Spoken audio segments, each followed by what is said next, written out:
By that is that everybody who comes in for recovery doesn't all have the same needs. Some people may be functional addicts and they have a job and they somehow are able to keep going to work. And other people may be homeless and have nothing. And so we don't want to give just a one-size-fits-all approach of treatment.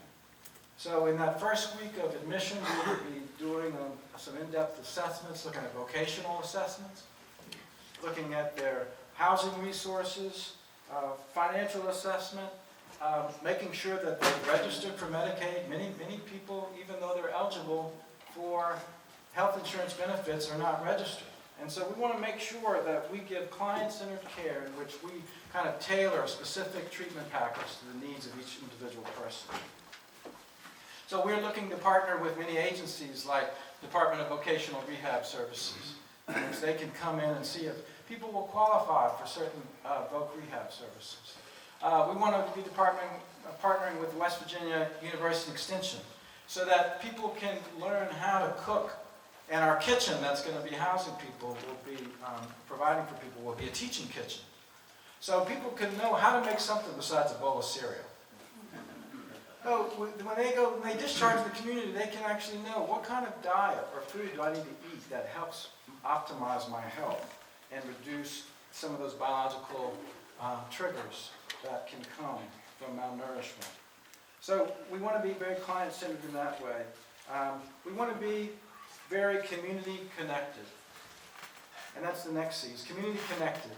I was thankful Andrew invited me to come today and speak because we want to see ourselves with a hub and spoke model, where we might be the hub when people come for residential treatment, but there'll be a lot of spokes that will be all connected together.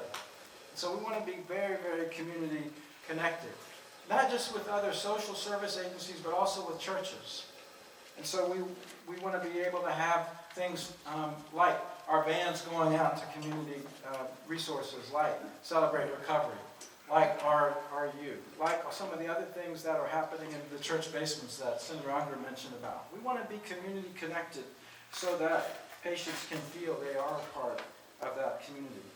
The other thing that we have as part of our practice is we have a nonprofit in which people can contribute. And if they have a loved one that's passed, that they want to donate something in honor of that loved one, they can donate a financial contribution that might buy a bench in our prayer garden, or a tree for the landscaping, or something that would be meaningful to them to feel like they can be giving back to the recovery community.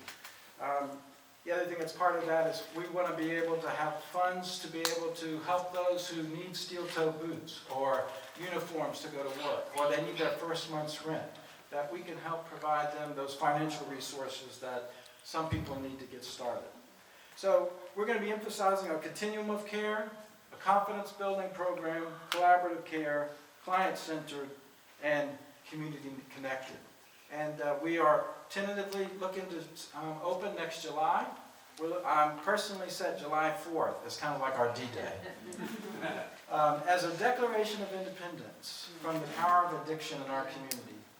And so I keep pushing our contractors, let's keep it going, because the bottom line, you guys know better than I do.